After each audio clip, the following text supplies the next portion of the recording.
Do you love to add that special punch to your DIY craft ideas? You know, that special something that will make your card ideas stand out from the rest. Something that will make it look wow. Adding that special punch is easy when you incorporate techniques, fun products, and fun twists to products that you use in a different way. Join me today and let's learn how to add some punch to your DIY craft ideas.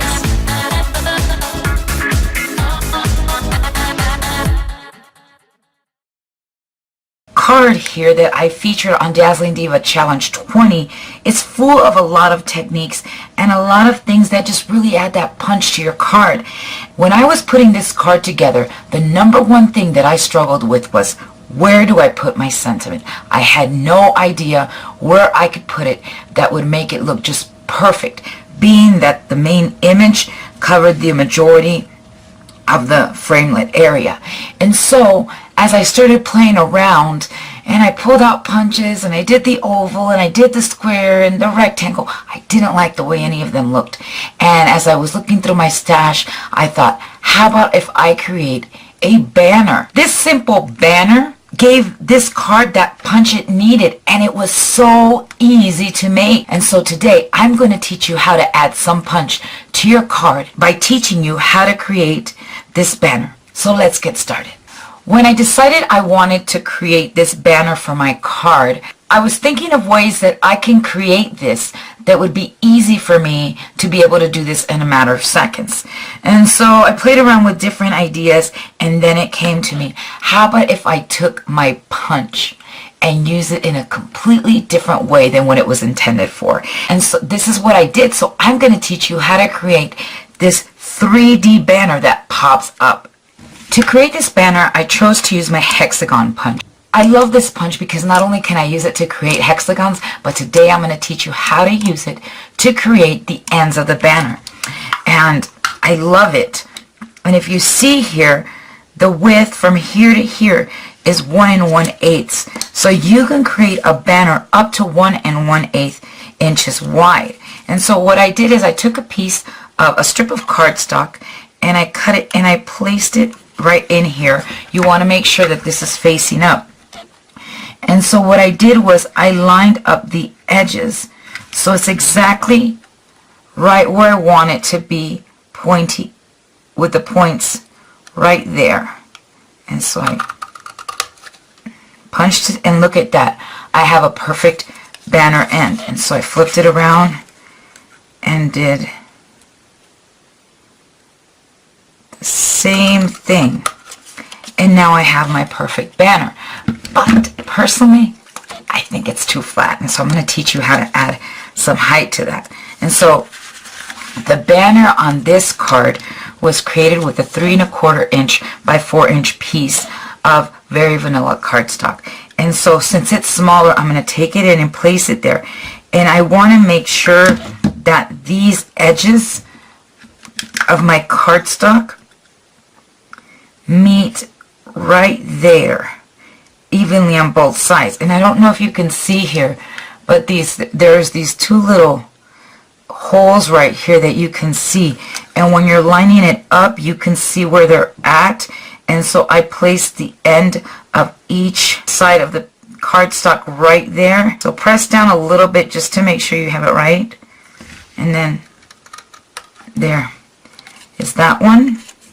And then flip it around, and again I use that little hole right there inside the punch as my guide. I press down a little bit, not all the way, to make sure that it's even on both sides. And then I press down, and there I have created my perfect banner. And as you can see, this is really easy to create, and it adds a great punch to your DIY craft ideas. And so now let me show you how to create the 3D effect. So I'm going to line up these edges at 5/8, which start at the halfway point, 2 notches up. Make sure that my cardstock is flush against this wall right here.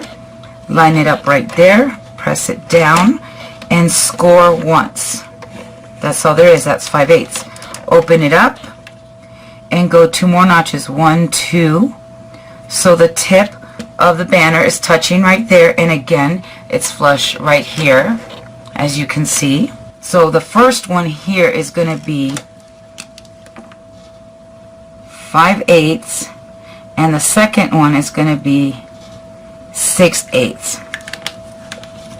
So when you want to do this, you want to make sure that the first one is lined up at the 5/8 mark, which is 2 notches above the halfway point, and then you're going to move 2 more notches and you're going to score it at 6/8. And so I'm going to hold it right there and score.